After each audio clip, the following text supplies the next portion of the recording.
Indigenous Insights, Special Topics, Missing and Murdered Indigenous Women. Welcome to this week's episode. These Special Topics episodes were produced to give a voice to the voiceless. In many of the stories we feature, the cases are either unsolved or ongoing. These stories deal with real people, and some of the content can be disturbing. We feature these stories to make sure nobody ever forgets these girls, and also to bring awareness to the fact that this has been happening, and it's still happening. To bring us the info, we have Ariel Falls, my sister, back on the air with us. Ariel, are you there? Yep. Ariel and I are both members of the Keweenaw Bay Indian community. I'm a broadcaster at our tribal-owned radio station. Ariel works in Indigenous Victim Services. Neither of us are experts in the field. We are just trying to do our part to contribute and spread awareness. All right, so Ariel, bring us into today's story. This week, I'm going to go back to Canada again and cover the story of Tanya Hill, who was 27 years old when she died on March 5th, 2011. March 5th, 2011, Tanya Hill died at the age of 27 years old. Yes. And when I came across this case, it stuck out to me because Tanya was Onondaga, and she was from Six Nations, which is a reserve just outside of Brantford, Ontario, and that's where I live now. Oh, wow. So it happened close. But in 2011, Tanya was living in Hamilton, Ontario, which is about a 30-minute drive from Six Nations. Her brother was her best friend, and her mom said as a child they'd enjoy going for walks together in the woods along creeks and on their res. And Tanya always thought that someone would steal her from the woods, but she always still wanted to go. And Tanya was never stolen from the woods while on one of her walks with her family, but her life did end way too soon. Oh, no. And we'll get to that in a second here, but I got a few questions. So, who was she living with when she was in Hamilton, Ontario, and what was she doing there? Just working? Was she a student? From what I could find, she was working there, and I believe her partner was staying with her, but it might have been an on and off thing, and then there was times where she would have cousins or friends stay with her as well. Okay. So tell us about the events leading up to her death. On Friday, March 4th, 2011, so one day before she was found, it was the last day that Tanya had contacted her mom. And it was through text at 8 p.m. that evening. And she was telling her mom that she wanted to go back home to the res the following day on Saturday, March 5th. She had recently told her mom that she was going to be leaving her boyfriend. Oh, man. You know, I'm having deja vu flashbacks, Ariel. This kind of reminds me of what Brittany Tiger told her mom, Bernadine, in that last conversation. Yeah, and that's exactly what I thought when I read that, too. So, and then reading more of the details, it's just like, it seems like a common theme, which is terrible, but it's recognizable through some of these stories, for sure. Okay, so March 4th, 2011, she reaches out to her mom with a text message saying she wants to come back to the reservation, which is about 30 minutes away from Hamilton, Ontario, which is where she had been living. Right. And what was the cause of that?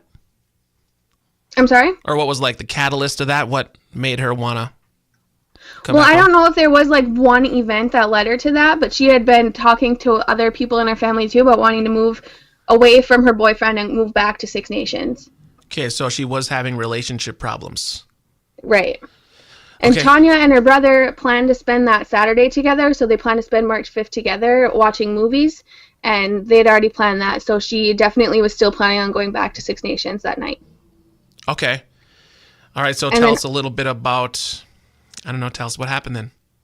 Well, on that night, Friday, March 4th, Tanya was having drinks with her boyfriend and a friend and a cousin in her apartment. But at 5 a.m. Saturday morning, Tanya's cousin found her lying on the floor in her bedroom, no longer alive. Oh, man. There's another common theme right there, Ariel, is alcohol seems to be involved in a lot of these cases, or partying. Yeah. And this alcohol definitely plays a part in this one, but I think it kind of plays a part in what I think might be some of the issues. But my intent here isn't to bring up gruesome details, and I don't want to do that in any of these cases, so the only details that I do share are important to progressing the story. But Tanya was found only wearing a tank top and a sweatshirt that were both pulled up over her head. She had bruising on her scalp and her knuckles, as well as bruising and cuts on her lower abdomen. Photos of Tanya's apartment that were taken after she was found show blood. I mean, not a huge amount of blood, but a significant amount of blood. and I was able to find these photos through CBC, and I sent them to you so we can just talk about them a little bit. Okay. So should I pull those up now or what? Yeah. Okay, so I have the photos. Let me explain to the listeners what I'm looking at here. So this first one I'm looking at, what is this, like a crack in a wall or something? Yes, that is a crack in the wall with hair stuck in it. Hair stuck in it. Okay, so... Yeah. And then the next one is where one of the pictures where there was blood, which is a little bit of a mess with what seems like a long phone cord, and then blood-soaked papers. Oh, yeah, I see here. Yeah, so, I mean, it definitely looks like something not too good took place there. I mean, someone's head's getting smashed into a wall, and this photo of a bloody mess. It's not a super amount of blood, but it's definitely a good injury. It calls right, for like stitches it's not something anyways. that if I was looking into this, I wouldn't just completely gloss over as something being normal. Yeah, I mean, this is there. definitely an injury that would take an emergency room visit, it looks like. Yeah.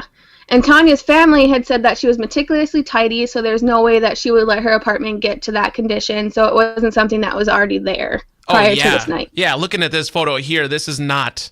I mean, all of us might leave a little mess laying around our house here and there that we'll get to it later, but this is a bloody mess. There's no way that there's anybody letting this sit around their house. Right. Even the messiest of people. Tanya's family does have post-mortem pictures of Tanya that show dried blood around her nose and mouth, several bruises on her face and her hand.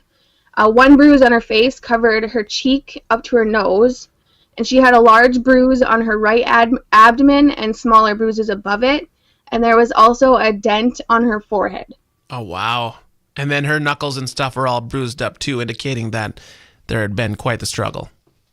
Right, and that's where I got with this too, but then I continued researching with it, and the coroner's report stated that Tanya's cause of death is alcohol poisoning.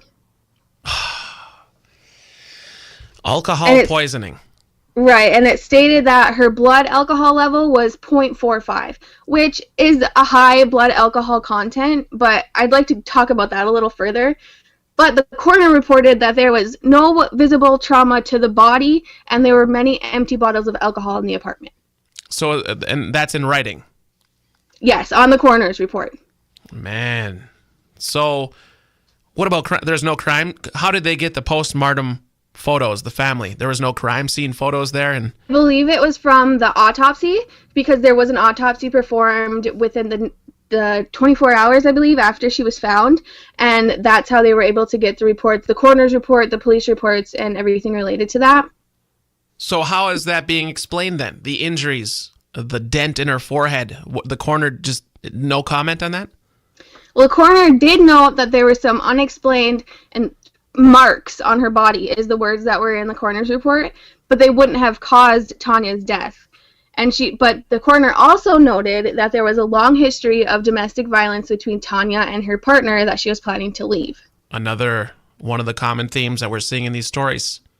Yeah, so the coroner noted that, and then there's photos showing I don't think a bruise that covered from her cheek up to her nose can be considered a mark. Yeah, I mean, that's bad. I mean, and then plus the photos you just sent, there's the dent in the wall with hair sticking out of it, which that's just crazy. I mean, the amount of force someone has to be thrown into a wall where that kind of happens. And then the blood on the floor. How is this happening, Ariel? This show is going to make me upset every single week. This definitely made me really, really mad when I was reading it, and then when I was typing everything up and going through everything, I felt like my blood pressure went up. It's insane that this is how it was treated. Okay, so let's go back. We know what happened to her, or when it happened to her. Who found her body again? Her cousin. And that was at her apartment. Right, and at 5 a.m. on March 5th. So do we know who was at her apartment? Her then boyfriend, who she had stated that she wanted to leave, her cousin who found her the next morning, and a friend, but I couldn't find any identity of that friend. So they were all there the night of that party and drinking and stuff. Right. Okay, so what kind of explanations come from them people about what happened that night then? Well, that's a good question, because on the same day that Tanya was found, her boyfriend went to the Hamilton police station and said, "My girlfriend was killed last night." Said she was killed last night. Right, and that has been taken from the coroner. The coroner's report stated, "This case became more complex when her partner presented himself to Hamilton Wentworth Regional Police and seemed to be confessing to causing her death." When he said, "My girlfriend was killed last night." Right, and the investigation was then temporarily handed over to police detectives with the Major Crimes Unit, but there's nothing that showed that they really did a thorough investigation into that, because her case is now considered closed and it isn't being investigated as a murder, and it never was. Oh my God. So, wait, when the boyfriend went in and said that his girlfriend had been killed, the body had already been discovered and recovered by, Yes. it was discovered by the cousin, and she called it in and everything? Yep. So he came in, and how long was it after that fact? It was hours after? Within hours, yeah, the same evening. See, I mean, that just shows, I mean, why would he do that? Why would he do that? Sounds like he kind of showed up to turn himself in, and then he sort of backed out and said, "My girlfriend was killed," almost hoping that they would connect the dots themselves. Right, and it's like if he was showing up there to say that and turn himself in, and they're just kind of like, "Okay, whatever, go away." That's Yeah. the way I took it. Yeah, because, I mean, he already knew that the cops knew that the girlfriend was dead and found and stuff. So Yeah. I don't understand, unless he was coming forward with something else he might have thought of, but there's no details like that. No. Wow. Okay, so Well, was not able to find anywhere where the Hamilton police have commented on whether or not, or the extent of their investigation, but they have stated that they are not conducting a criminal investigation anymore, and that was as of 2012. and so they're just buttoning it up as she died of alcohol poisoning, and that's it. Yeah, and her official cause of death is still alcohol poisoning. Oh man. So how would this one, I don't know, be brought back? And can it be brought back since the case is still closed? Can it be reopened? And what would it take to do that? It can absolutely be reopened, I think, with pressure from the public and, people questioning things. And part of this case was brought up in the National Inquiry on Missing and Murdered Indigenous Women and Girls, and that's a nationwide inquiry in Canada that has been criticized for not doing anything, but it had been recognized as a death where there is suspicious circumstances, but it still has not been opened. So with more pressure, maybe the police can reopen it and relook at it and re-interview people, and I really, really hope they do. But so far, it doesn't seem like they have any intention of doing that. So as far as the police are concerned, they don't care about that blood on the floor and the dent in the wall with the hair in it at all. As far as they're concerned, that's not even evidence of anything. Apparently not, because the photos that I sent you were actually taken by a photographer who the family had come in and take those pictures. How are the police just ignoring that stuff? I mean, Well, I don't understand. I mean, Yeah, at the very this is least, how frustrating. at the very least, how come that guy isn't being charged with some kind of domestic violence charges or assault charges or something like that? Because it's, I mean, well, okay, they didn't even take a look at the boyfriend to see if there's any injuries on him or anything like that. Nothing that's been made public, no. I mean, come on. I mean, she had so much damage on her. Her knuckles were all bruised up and stuff. Whoever she was struggling with before her death would have definitely had some kind of physical evidence on them that they'd been through that struggle. Oh yeah, especially if you're leaving bruises and scrapes on your knuckles, like she did some damage to somebody. So last week I was taking it easy on the law enforcement, saying that maybe it was the laws that had to change, but this time I straight think it's the law enforcement. They should have had the boyfriend in interrogation. They should have had the cousin in interrogation. They should have been photoing everybody, photoing everything, collecting all that evidence. I mean, that's just kind of a ridiculous one. And we've had some cases that went back to the 80s. This one's in 2011. Yeah, and it seems like the cases from the 80s, they did more than this case when there's more technology nowadays that would help them with this. Yeah, I mean, and a lot of those files, these photos, they can be put on a thumb drive and stuck in a drawer and be left there. I mean, it just doesn't make any sense with this one. Yeah, the police, they never treated Tanya's apartment like it was a crime scene. Tanya's aunt said that the family was allowed to go into the apartment just hours after she was found, and that when they first arrived there were about 15 police officers there. None of them were wearing... You cut out again. Where did I cut out at? Hello? You cut out at none of them were wearing. Oh, okay. None of them were wearing gloves or treating it as it was a homicide scene or a potential homicide. So they just... Oh, man. They were in there contaminating everything without even considering that maybe she didn't just die of alcohol poisoning. See, and at that point, they didn't even know. Yeah, that's just crazy. Because, I mean...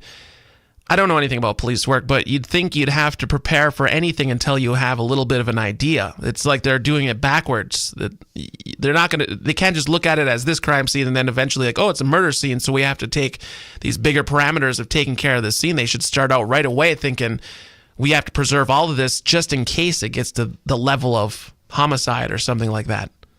Right, and that seems like it would be a common sense. Standard procedure. Yeah. Is what that'd be called. I mean, if you're coming to a crime scene, treat it as if it's the biggest crime scene that you have, and you cannot wait. I mean, they got all those shows on TV and stuff, and I'm sure they edit it to make it, more pressing, but it seems like there's not much time to waste when you have a fresh crime scene because time is just going to degrade that. Absolutely, especially like the first 48 hours or the first 48 or whatever that show is called, like that is based on true investigations, because the first 48 hours after somebody is killed is the most important part of that investigation. And that's just a fact across the board. Yeah. So I would think that this crime, this death of Tanya Hill it's almost like it would be a case featured in the first 48 hours, except they didn't do anything they're supposed to do in that 48 hours. Yeah, exactly. Because the forensic evidence, because of the injury she had, because, I mean, they knew who was with her, they knew everything. I mean, so the people that were there at the party with her, did they talk about anybody else coming in or going out or anything? They didn't. Ariel. I mean, nothing that I could find, and I don't have the police reports for this one, and I'm not able to find as much information online about cases that happen in Canada, especially about the specific people involved. It's more private. Yeah. But nothing that I was able to find. And that's, like, it's hard. It was a hard decision to want to cover this case because officially it's listed as she died of alcohol poisoning, but I have no reason to disbelieve the family and the things that the family have come forward. And the family believes that she was beaten to death by someone in that house that night and was left there to die. And I think the evidence lines up with that. Absolutely. But I wonder who the family thinks it was. I mean, what kind of relationship did she have with the cousin? I'd be very interested. This is where, like, I wonder if you could reach out to the cousin, if we could talk with her and say, hey, what do you remember from that night? What do you remember from that morning? And, what do you think happened? Because it sounds like it was just the cousin, the boyfriend, and her at the apartment, right? Yeah, and a friend that wasn't named that I could find. But actually, my roommate is from Six Nations, and I did ask him if he knew of Tanya Hill, and he said that the name sounded familiar, but he was going to ask his mom and his sister for some more information, and they both live out on Six Nations, so that I could get some more information someday, or eventually. I hope I'm able to connect with some of those people and get some more information on this and help them put the pressure on the police. Do you know the name of the cousin? No. Okay, that wasn't listed either. Okay, so that's some of the information we have to find. This is some real journalism there, so we could possibly have an update from this one in the future, because that's who I want to talk to. I want to talk to the cousin. That's who I want to talk to.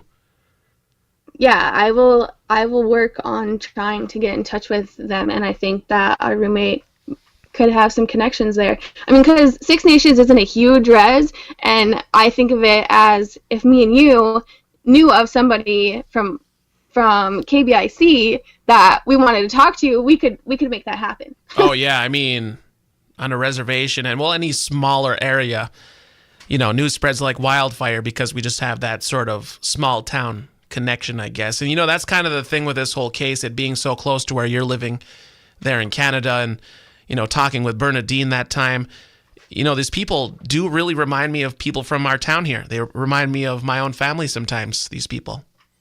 Oh, yeah, they do. And I think that it's common throughout different, like when I go to different reservations or I went to the reserve here, it felt like home. Like I was welcomed as it was my home. And it's a weird feeling to explain, but I definitely think it's...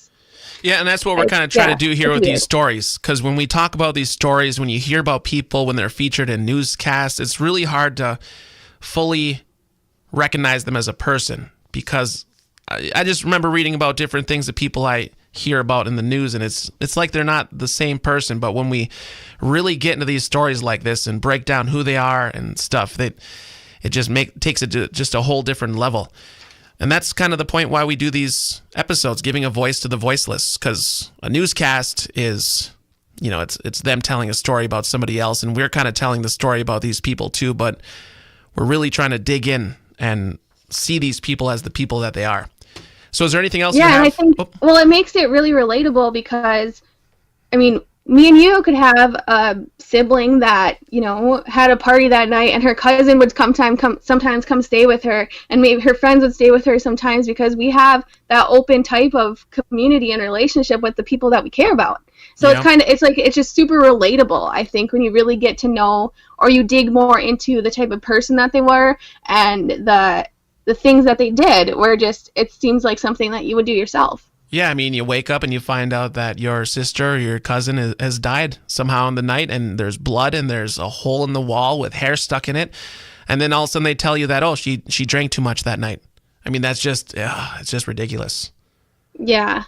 And her mother and aunt have came forward in an interview with CBC, and they said that the police treated them and Tanya like they didn't even care. And I think that's pretty apparent in what I was able to find. Her mom said that when she went to the police station, they sent a woman out to talk to her. And that woman said, "I'm sorry to tell you, your daughter's gone," and then walked away. That was it. Yeah. And her mother also stated that when she was at the police station, that one of the other investigators said, "What do you expect when you walk into a native's apartment with alcohol and drugs all over?" Who said that? One of the investigators. Wow. A different officer stood up and clarified that there were no drugs found in Tanya's apartment, but the other investigator was like, "Oh, well, whatever." Oh, I see. So he was just straight up stereotyping. Yeah. Being prejudiced. Yeah. Man, what an unfortunate case.